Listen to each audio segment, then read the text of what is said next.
Hi, I'm Ryan Fisher. I'm the creator and writer of You Know How This Ends, as well as the graphic novel Torchlight Lullaby. And you are watching and listening to the incredible Two Geeks Talking with the one and only Curtis Sasso. Good morning, afternoon, evening, everyone. Two Geeks Talking is an entertainment industry interview show where we interview the creative people from the comic, film, TV, movie, and video game industries. And of course, I'm your host, Kurt Sasso.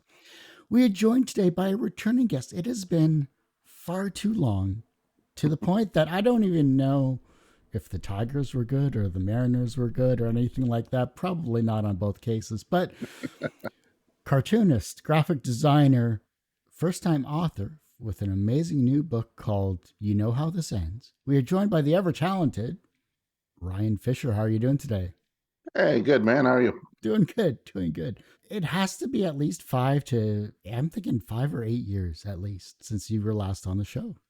Yeah, I think it would have been either shortly after the Torchlight Lullaby Kickstarter ended or book came out or right before it. So that would have been 20, God damn it, math, 16. So yeah, about 2016 probably.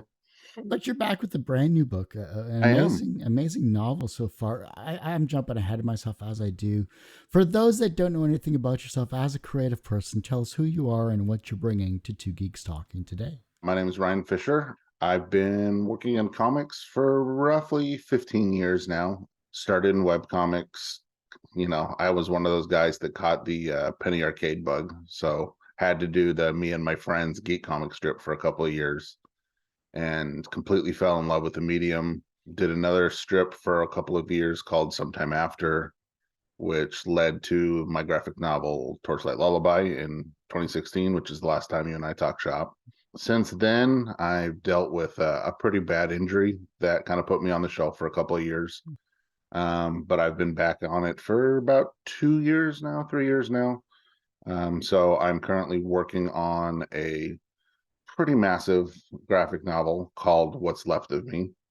And because I needed a break for the drawing hand, I dove in and wrote the novel that we're kind of here to talk shop about today. So you're staying busy. I'm glad that you're healed for good news, especially for Yeah. all of us that love your work. Was it something you can talk about, or is this Yeah, something that no. It's one of those weird things that I still don't have a great diagnosis of it. The easiest way to explain it is in the middle of my back, right off the spine on the left-hand side, I have a never-ending 24/7 muscle spasm. It feels like there's a golf ball in right off my spine. You know when you get a Charlie horse in your knee or your not knee, your calf? It's like that in the middle of my back all the time. I still have it, but I finally got insurance to kind of approve giving me Botox. And now basically I just can't feel the middle of my back. It's enough that I can do some work and take some breaks and stretches and make some progress, but it cramped one day and never let go. Not the well, best. no. What people who don't know me are probably going to see now is my head's a little crooked. So I've had musculoskeletal issues my whole life. So it's probably related to that, but I still don't have like a concrete name or anything to call it. It just cramped one day and never stopped. Let's talk about something that's more positive too when it comes to being a first time novelist, a first time author, which is a great feather in your cap. You've always been a wonderfully creative person. Oh, thank you. You Know How This Ends is an interesting title. It's an amazing book so far that I've read. I can't wait to finish it because it has hooked me. If we didn't do it this early in the morning, I still would have been reading this by the time we had our actual interview.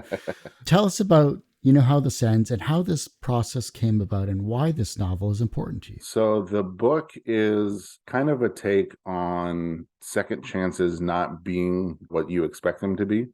It involves a protagonist named Ben Durham, who at the very start of the book is being released from prison after being found not liable for the death of his girlfriend. He is given the opportunity to be a caretaker at a newly developing apartment complex that's being kind of built off of an old remote tuberculosis sanitarium up in like remote Washington state. So it's a story that has to deal with him kind of processing all he's been through, his own guilt on what happened, as well as what is currently happening to him in this building.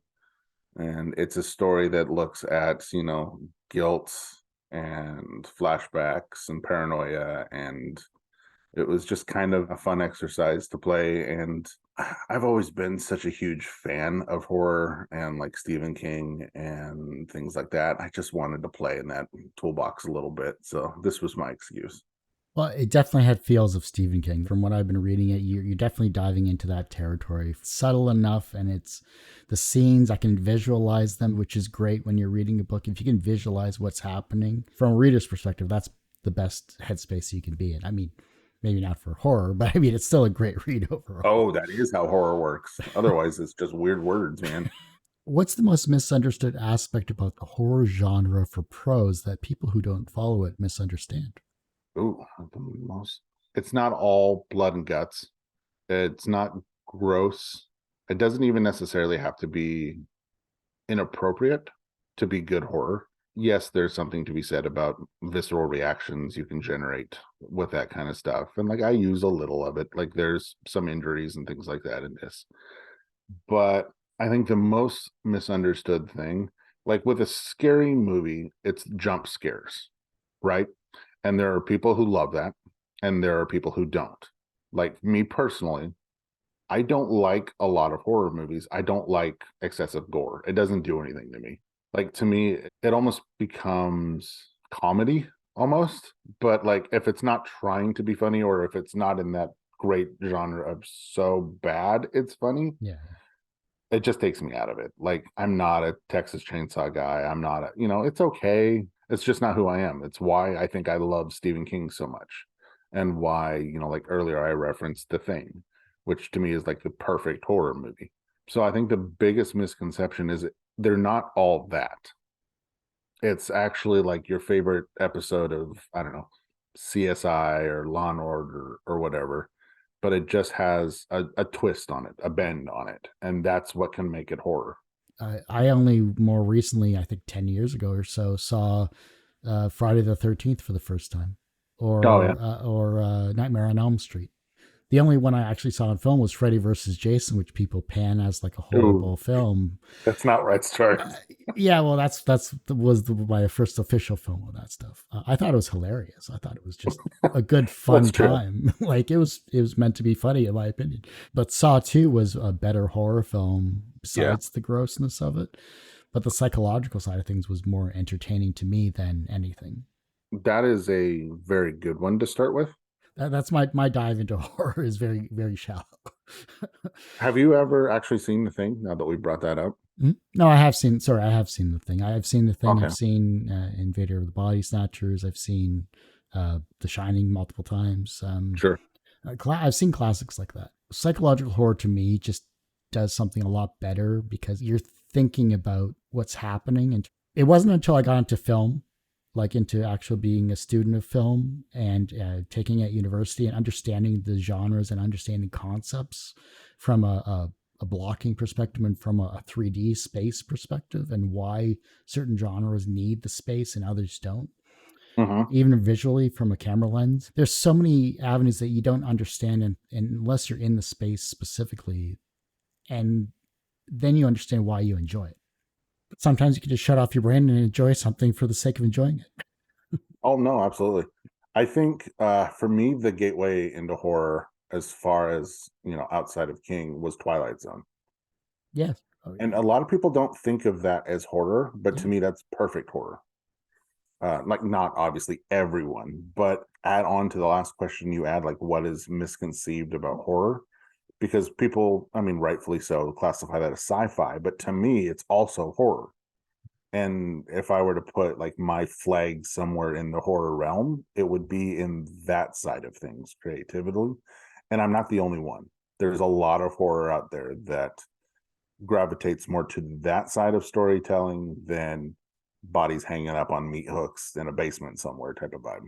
90s or 2000s re-release of the Twilight Zone and that continuation of the 60s and 70s version of it was really well done. But then you take it a step further from that and you got Black Mirror, which is Oh pretty God, much yeah. in that same aspect of Twilight Zone, just for the 2020s and beyond. If you ever go on a Twilight Zone kick, watch the original Twilight Zone, the 90s, 2000s version, and then dive right into Black Mirror. And I think you're set pretty much for what is true epitome of psychological horror. This creative process must have been interesting for you because while everyone likes to be like Stephen King, it is very hard to emulate his style. Why is Stephen King an important author for you as a creative person? There's probably two novelists that I would say really kind of sparked me, or sparked this part of my brain. One, Stephen King, which I've been reading since I was 10 years old, got me into the horror genre itself. And the other one is Paul Tremblay, who is probably best known for A Head Full of Ghosts. Fantastic horror author. I don't know, man. I've just always loved the pacing, the vibe, and as someone who works in a visual medium 90% of the time, it was a really cool challenge to see if I could do it with just language. So, what did you learn about yourself as you were writing this novel? The non-profound answer is I love this shit. Like it was a blast, man. I like the challenge of it. I like having to draw. It sounds like it's a burden, but there is something to be said about being able to start a project and release it in 4 months as compared to the couple of years. Because I do everything. I write and draw and ink and color. Like I'm a one-stop shop when it comes to comics. Yeah. So that process takes forever. So being able to, write something, refine it, boil it down, and then release it was kind of if we're going to be honest, it's the high I needed creatively to like, okay, I'm still doing this. I'm still here. People still know I exist. So it's as much a love project as it is honestly a vanity project. Like I needed that hit because I have not released anything since Torchlight in 2016. So this was kind of that, let's get something out there. Let's do it. When it comes to then getting this proofread, when it comes to getting it edited there, who was your sounding board, or did you have a sounding board when it came to this process overall? And what did you learn about someone else reading it? Sure. I think like most people, the first sounding board is my partner. I am both lucky and a little cursed that she's blunt, man. If she didn't like it, like there was a couple of chapters in there that was like scrapped whole cloth and reworked and everything else. But after that, I went through Fiverr and hired a couple of different editors who took passes at it. Honestly, once I was really happy with how it was being received by those people, I said, all right, let's do it. And then I sent it out to a couple of friends. One of them, I don't know, do you know Greg Smith? Have you talked to him yet? I don't think I've talked to him, but the name sounds familiar. Okay, I know because you talk with Horsley and stuff. There's kind of a little pocket of independent creators up here in Washington State, and Greg's a great dude. Nice. And if not, I'll put you in contact with him because he's a fun interview, fun dude. Sure. But anyway, I sent it to Greg, and he's another one of those that if he gives me the okay, I trust it. And once kind of all of those, stars aligned, it was let's give this a shot and see how it goes. That's awesome. Titles are important, obviously, when it comes to not only comics but books as well too. This particular title, is it just a typical nod to the horror genre? Is that the reason why you chose it, or was there other titles that you thought might have been either better than this? So I worked through a bunch of titles. The non-spoilery answer is you will know the answer to that question when you finish the book. So it is intentional. It is in there. It matters. The title is obviously the window into the book itself. Visuals obviously are important for the cover as well too. Yeah. I mean, as a graphic designer and amazing creative person that you are, you're visually, I'm sure, trying to draw people in with it. And I think it's a great cover. Oh, Dark House. To me, it felt similar to, why am I blanking on that classic horror film? Thing in The Shining? Yes, thank you. When I was reading into the first couple of pages, driving up to that place, it felt like, wow, this is The Shining. This would be the perfect iteration of The Shining in 2023 type deal. The opening scene to Kubrick's film has always kind of stuck in my head.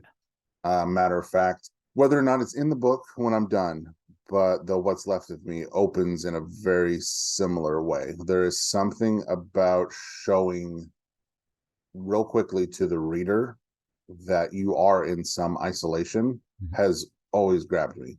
It's a lot like The Thing too, the Carpenter film, Yeah. where you just see nothing but snow all around you and you instantly know, yeah, you're on your own out here. It's just such a good hook for the genre that I love playing with it and just starting from there. And it's kind of what got the ball rolling for me creatively. So that's why like I wear the King references proudly on my sleeve. Not that it's anything like King, but it's very intentional to try to get that vibe right off the gate so readers kind of know what to expect.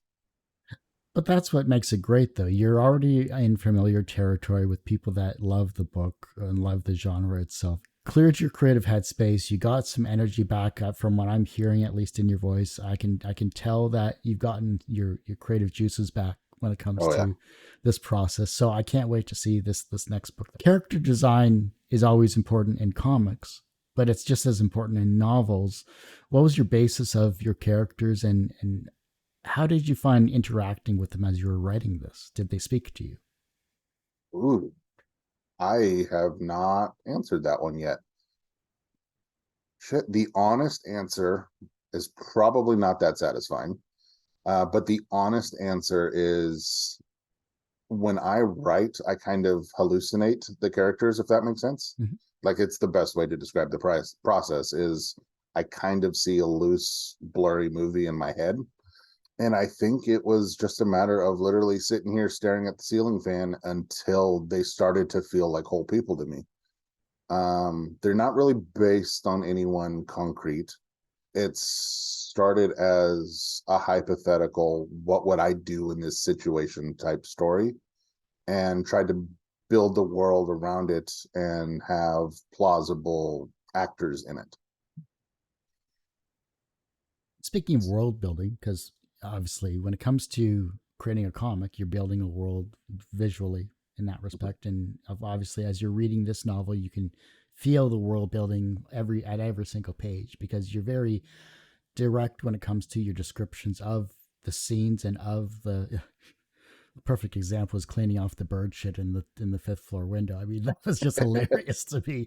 It just is like you just really dug deep. You went right in there Yeah. and you dove right into it, like almost up to the elbows in bird shit. I thought it was a great visual reference because I'm like, okay, that makes sense. And then staring down and just your visuals were great. Your visuals were captivating, is what I'm trying to say. And so I thought that was really interesting, especially in the character interactions and his headspace as well too. You're talking about the visuals he's seeing in his mind. You're really describing it clearly and cleanly, and it's a great way to get into that persona that you absolutely know nothing about. So I think as a main character, I think Ben was really well done.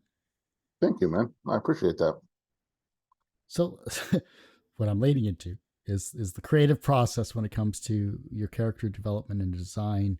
Even though you're staring into space and looking at this, you got the inkling from your past experiences, I'm sure, in some way, shape, or form, either consciously or subconsciously. How did that fit in terms of when you started the book to when you finished it? And did you find it actually conclusive? Were you happy with how the book ended? Were you happy with how the character was developed? So the rough version I had in mind for Ben was I started with a guy who was broken. That was kind of what I put down on paper. It's a guy whose life has been shattered through no real cost of his own. Like there's responsibility there, but he wasn't the one that set everything in motion, which was important to me. And it was as loose as so I put this broken guy in this situation, and then I just wrote until he told me what happened. Like I didn't have an ending. I had a rough idea of an ending in mind, but as far as the character development and all that goes, it wasn't like heavily scripted. Maybe if I was a more, profound, prolific author, maybe I get there. But the truth in this experience was, it was okay. I know who this guy is to start, and I just let him run and kind of see where it took me. Was that also because you were dealing with your back injury and everything like that as well too? Was that kind of a subconscious Oh, reference? damn, therapist Kurt. Honestly, maybe. Yeah, maybe that is kind of where I pulled from. It wasn't intentional. Shit, I hadn't thought of that. But yeah, maybe. It very well could be. At least it could be why it was so easy to get in that headspace. And while his is circumstances and not physical, there is kind of something of, well, this wasn't my fault. How do I pick up the pieces again? So yeah, maybe that is why I jumped into that space. I mean, I haven't been doing this for 15 years and not catch up on some references in some way, shape, or form. But because Well, I know. if I wasn't going to be an IT, I was going to be a psychologist. So Well, I just wish you would have told me, and I could have cleared off the couch first. I should be sitting there, and I hear. you have to make money in some way, shape, or form. That because unfortunately, that's what drives not only the creative process, but it also drives your ability to live. And so, jumping into a new medium like being an author, how are you going to be marketing this particular book? And is the horror genre still popular in written format compared to, say, the films that are dotting the industry? So I'm very much still learning how to navigate the prose space. I know how to market a comic. I've done that enough. I have those social circles kind of well established. I know, the parameters for comic shows and all that. Like I've got that world kind of down. As far as the prose one, I'm still very much learning it. I am very happy with the initial numbers I've pulled from Barnes and Noble sales of the book, as well as like through Gumroad and things like that. How to sustain that, I'm not, to be completely honest with you, I'm not sure yet. I'm hoping to get into the kind of book talk sphere a little bit. I've sent the PDF of it out to a couple of people. And the eventual hope is, if it is not collected as a physical novel in this state, that I might put out a author-based kind of anthology of horror stories in the somewhat near future, if I do another couple of them. I think that's good. It's not a short story by any stretch of the imagination. No. It's 100 and some 120 pages, something like that. Yeah, as far as the PDF goes. I think if you were to actually size it, scale it down to like a standard, I don't know, what is it, 6 by 9, maybe novel, whatever the ballpark for a prose book was. I think it was like a 200-page book when it gets to that size. So it's not a huge story, No. but it's not a short either. It has been a long time since I've actually sat down and read a book, to be perfectly honest. Because, well, I mean, to be fair, everything's digital, everything's Yeah. online, everything's quickly available. Either it's in your ear from an audio perspective, or it's in a PDF format that you're scrolling through till 3 a.m. reading. And so we consume our media as a lot differently than, say, the in the 80s and 90s, when the medium wasn't quite at that clear perspective. So, in your opinion, is it better to have a physical book of how this ends, or is it better to have a digital version of it? For me personally, physical. As you can probably see by the bookcase behind me, and there's another one that's larger to my left. I'm a physical book guy. That being said, this is only digital because I'm kind of tipping my toes out into this space, and let's see how it goes, rather than immediately run for a print run and have the joy of storing those in my garage for a couple of years. Um, that being said, I've been pleasantly surprised with the amount of people that like just throwing it on an iPad and reading. That's how my partner reads everything. God, Casey, I give her so much crap for this as a creative, but she probably reads 4 or 5 books a week and just pours through them on her phone or on an iPad or whatever. So I've seen people absolutely enjoy that medium, consume that medium that way. And apparently she's not alone, because the numbers were pleasantly high. Okay. And I have done marginal marketing. Awesome. That's great to hear. So will we have this in an audio format? Ooh, I don't know. Because I really think if you get a good voice actor, this would be a perfect another avenue when it comes to this Huh. type of process. I haven't considered that, but I have a couple of friends that are voice actors, at least. I don't. Tom Racine, you know Tom, Oh don't yeah. you? Oh, Tom would He's be done some great. audiobooks, so I Oh guess I yeah. know at least one person that's done audiobooks. So I don't know. Maybe I butter Tom up and see if I can pay him a couple $100 and get this done. I'm not sure. I, I haven't considered that yet, but it's certainly plausible. I Just think it would be a put him on great the spot. avenue. Exactly. Yeah. Tom, do this book. What? Sure. Okay. Whatever. No, I think it would be good. I think even if you had a narrator space or whatever too, or other Yeah. characters, etc. I think it would be another avenue to kind of look into for 2024. Yeah, you're not wrong. If I'm being frank, I consume most of my books through Audible audiobooks while I'm sitting here drawing and stuff. I've got them going. So, yeah, maybe I hadn't considered it. Like I said, this is such a new kind of place for me to navigate that I don't know if it's a confidence thing. I don't know if it's there is a part of me that is like, okay, is this something that makes sense? Is this something people would want, or am I just throwing resources at it? Hmm. And this is just kind of, a creator being honest and, I don't know, vulnerable is the word, but just being sincere in that wasn't sure how this would be received. I'd done one like short story last October called Meeting the Green Lights. I mean, to be frank, probably 15 people read, but it was enough that I liked the process that it was like, okay, let's try this for this one. But this is still such a feeling out process that I don't know, like even if, say, we did do a print run, I have no idea what number I should even print at this point. I'm going to have to reach out to a bunch of other creators and kind of see what makes sense for an independent author. There's a guy out here, wonderful dude, named Todd Downing, who they're called airship. Oh, I'm going to screw up the word. Daedalus. It's like the giant Zeppelin balloons. He does like a kind of Rocketeer Zeppelin type of vibe book series.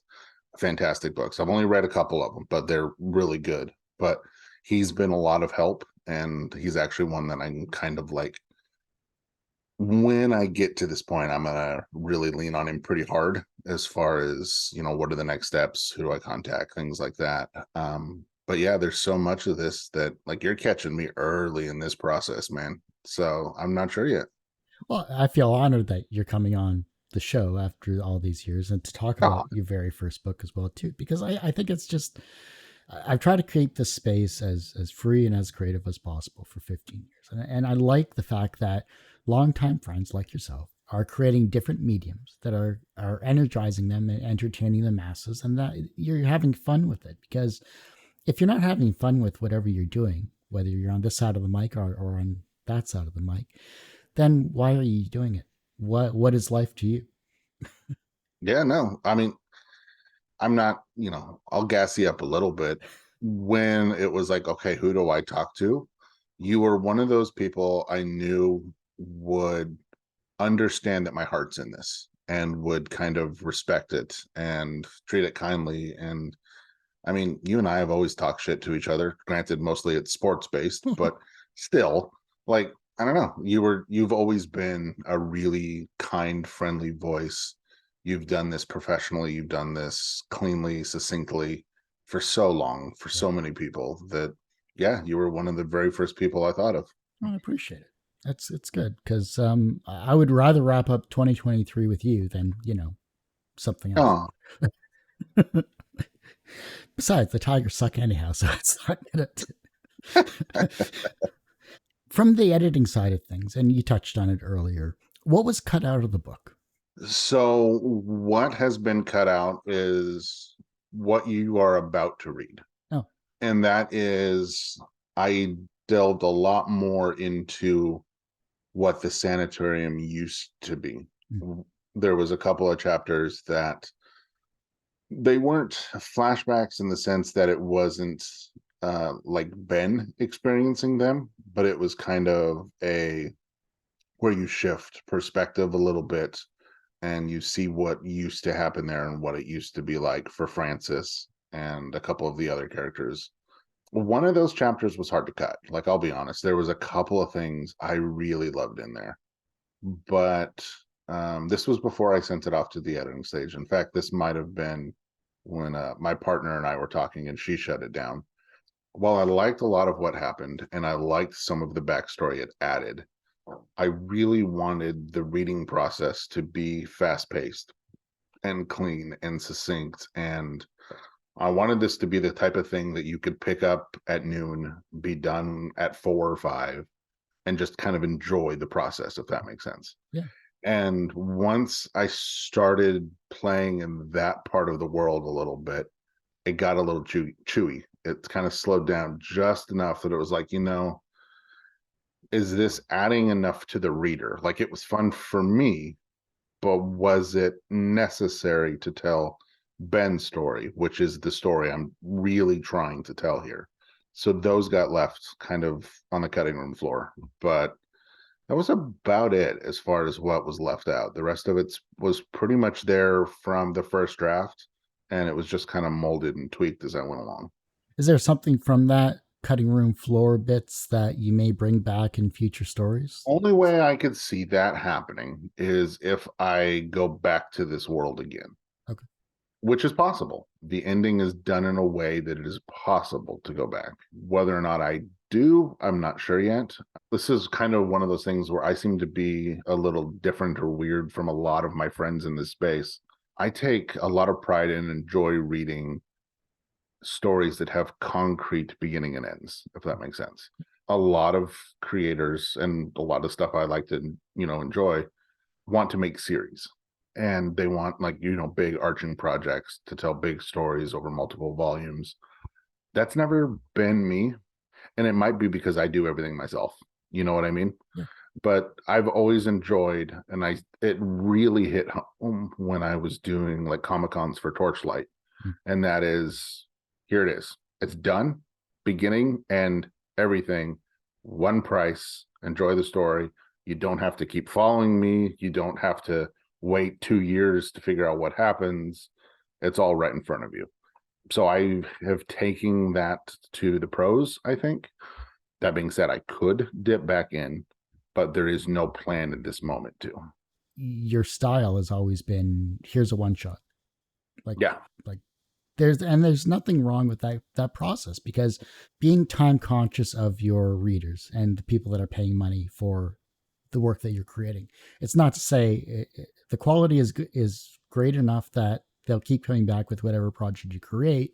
I think the marketing side of things could use a little bit of a brush up. I think you don't have to follow me is a little rough. Please continue to follow me for my next project would be a better alternative. True. Not you don't have to follow me. It's good. Here I'm just quickly here. Yeah, no.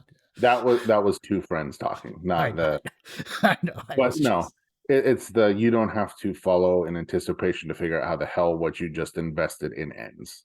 It's the cleaner way of saying that. Yeah, but that's good though. We're so used to content being short, to the point, snippets. We don't get the full story on a lot of stuff because the medium nowadays, whether it's prose or whether it's in comics or whether it's visually through social media, we're so inundated with everything. We're so slammed with so much content that we don't have time to think and breathe and consume the medium as we need to. And I think with this story and with your work itself, you have that ability to just sit back once you're done and breathe and think and ruminate on what you've just read and what you've just visually seen. So I appreciate that.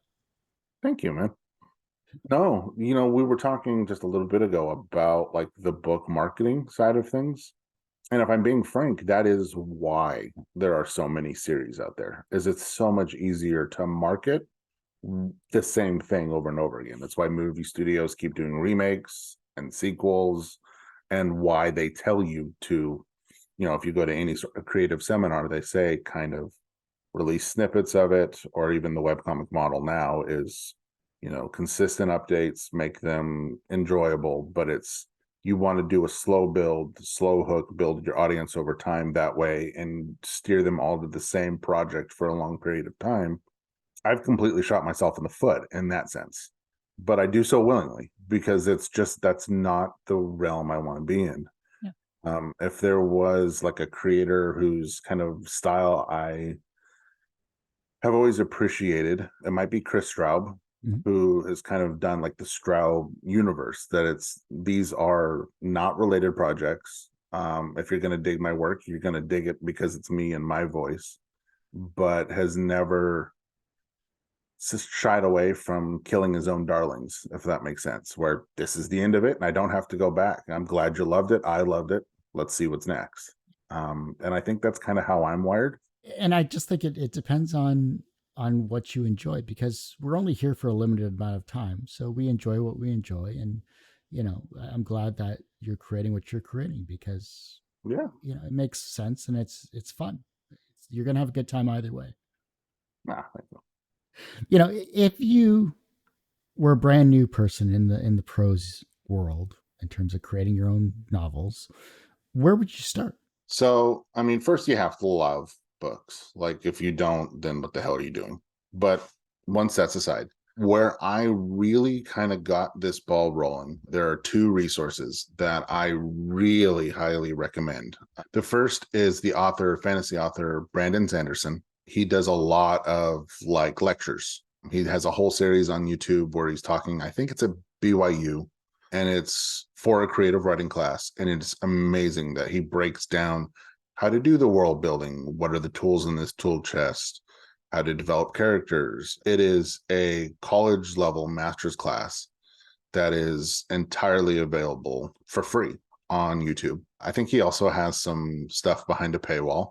Hello, Bumble. Welcome back. The other one I would say is, ironically enough, through the Service Masterclass. Neil Gaiman does a series, and I cannot tell you how many times I went back and followed that. And it truly, sincerely feels like Neil was kind of holding my hand as I was wading into these waters for the first time. It's kind of one of those things that if I ever get the chance to meet him again, I've talked to him a couple of times at Comic Cons, but like what he did in that masterclass is such a service to me creatively and helped pull me out of the funk I was in with the injury and the long slog creatively.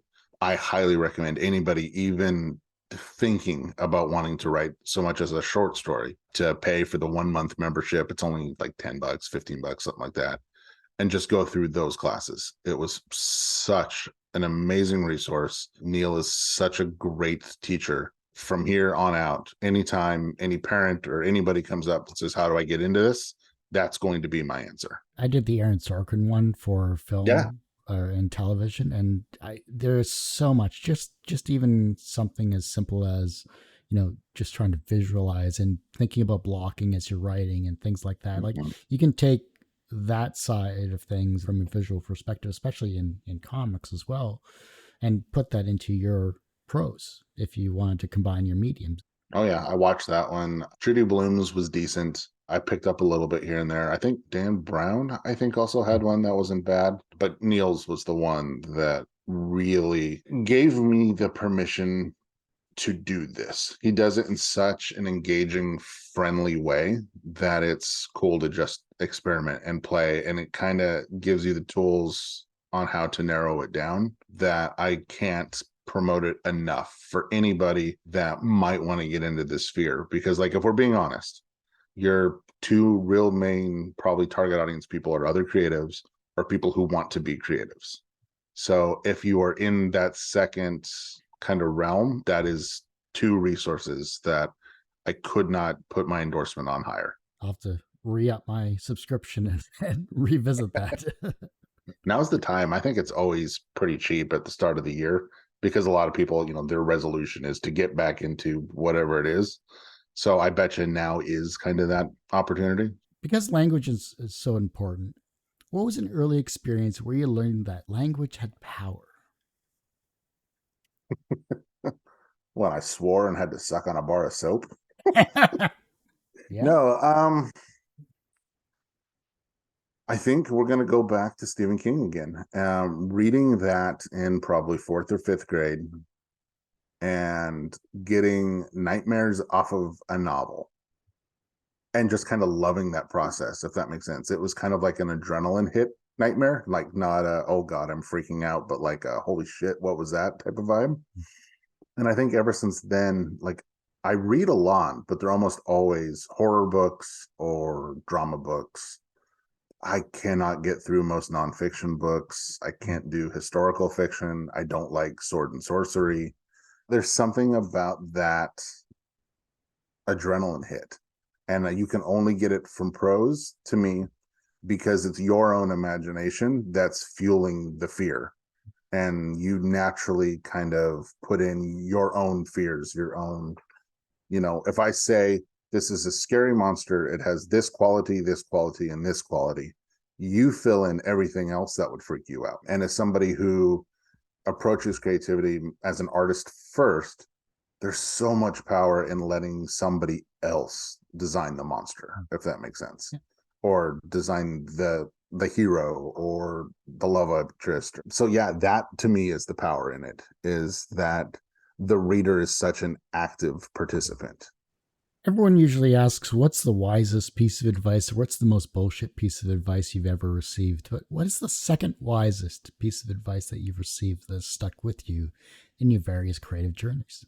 I don't know if it's creative advice. Like I can't boil it down to a succinct like quote and say, I have this on the wall type of vibe.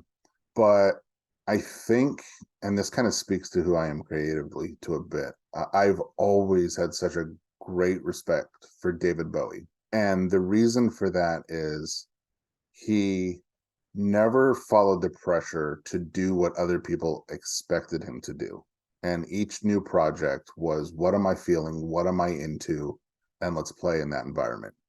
The fact that one amazing voice and songwriter and creator could start with like folk from the 60s and also have one of the most like, I don't know, like the quintessential pop albums of the 80s to then, right before that, do Blue Eyed Soul and release like a Motown album in Young Americans, follow pop stuff with what's essentially industrial electric, Nine Inch Nails stuff, and then just kind of riff for his entire career.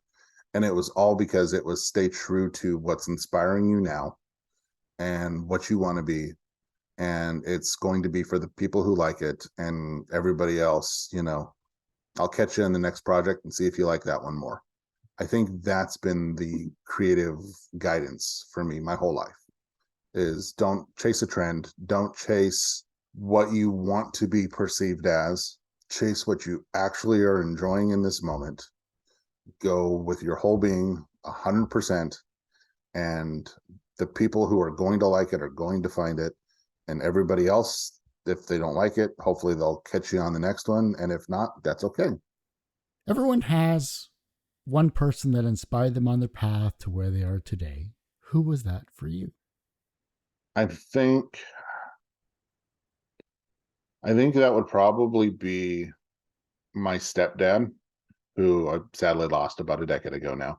When he was first coming into my life, we kind of bonded over his love as a kid as Peanuts, and like as you can see behind me, the Snoopy. It's been such a prominent thing in my life, but it was the power, the relatability of creativity. And all of my parents have always been very supportive in that, but there was something about getting to establish a relationship with someone you love around that type of medium, that creativity, that has always inspired me and given me such a passion to do this, that I think that is kind of the one guiding light of this is how important this stuff can be for people.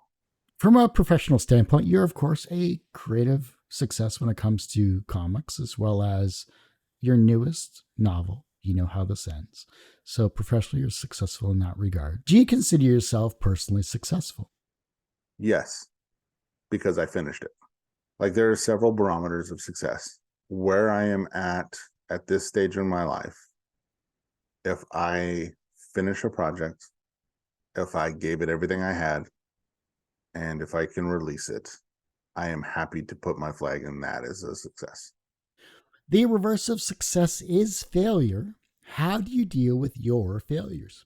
For a long time, if I'm going to be like, kind of frank here, for a long time, I didn't deal with them well. I took them as ego hits quite a bit. Somewhere along the line, it kind of clicked that to be a success, you have to embrace failure. Because if you run from it, if you're afraid from it, or you let it define you, you're never going to get to success. In its own way, failing is a form of success because it means you have recognized something didn't work. And whether that's you discovering it and like you're trying to create something and you end up just wasting time and resources, or if you release something and you thought it was good and it flops.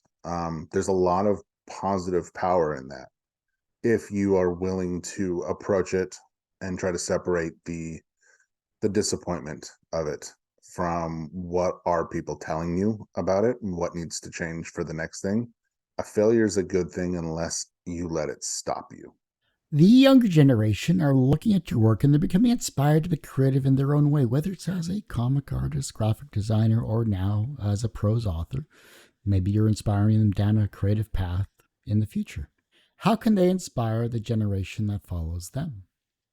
Be sincere.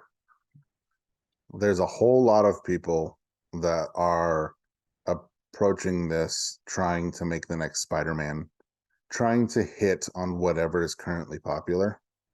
I think if you truly want to inspire your other people and to feel great about what you've created, it is to create for yourself first and let your passion come through that way. There's not a lot of great projects that started as I want to be the next blank. It's Jeff Smith sitting down and making these weird marshmallow squishy characters and creating Bone. The beginning of Superman, which is the two Jewish kids saying, I want a world where we feel all powerful and nothing can touch us. There's sincerity in everything that has lasting power and sticks. And if you want to inspire people, it's find your own sincerity and give it everything you have and don't apologize for it and don't change it in the hopes to hit something that'll be popular. If your life was a comic book or a novel, what would its title be? And what would its soundtrack be? It would probably be titled Shit, I Shouldn't Do That Again. And the soundtrack would be, see, you're talking to a music guy. Like Oh. that is such a prevalent thing to me. So trying to come up with one vibe or one era for a soundtrack. I would say the soundtrack to my life should be dictated by Danny Elfman. Okay. His weirdness, his sometimes dark, depressing solo stuff, the quirky Oingo Boingo stuff, the beautiful. If I had to say I need one person to create my soundtrack, I trust that dude. So I'll say it's Elfman. I want so badly to see some sort of soundtrack between Elfman and Atticus Ross and Trent Oh. Reznor. I Oh. think those three, I mean, granted, they'd want to kill each other in the studio, I'm assuming, but what could come out of that could be really fucking cool. Well, Ryan, I do hate to say, but that ends this particular episode of Two Geeks Talking. I want to thank you so much for coming back on the show. Oh, hell yeah, man. Anytime. It's always fun to talk to you. And, you know, it's God, it's just good to be doing this again, man. It feels great. And I'm glad your smiling mug was one of the first I got to talk to. Before I let you go, where Yeah. can we find you? How can we support you? Of course, where is You Know How This Ends? And anything else you'd like to promote? Sure. So the easiest place to find You Know How This Ends right now is to just go through Barnes and Noble and type that in the search bar and you'll find it.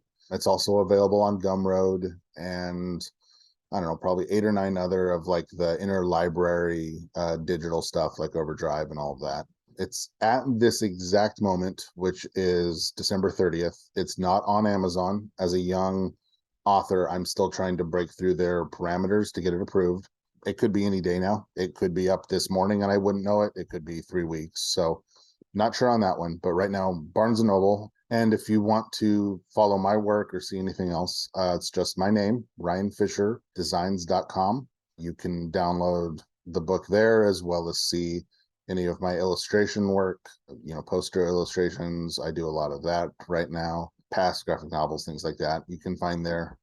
So that's kind of my one hub at this moment. Well, like I said, that ends this particular episode of Two Geeks Talking. You can, of course, find this interview and 1,000 plus others on our website, tgtmedia.com or twogeekstalking.com. That's TWO, not the number two. Of course, the website's going through a revamp. It feels like for 10 years or so. But go to our YouTube channel, because that is definitely a lot more updated than our website. It's youtube.com/TGTmedia. The podcast is back after 12 or so years. You can find that at twogeekstalking.podbean.com or just search for Two Geeks Talking wherever you get your podcasts. And as I say every week, everyone has a story to tell. It's up to me to bring that out.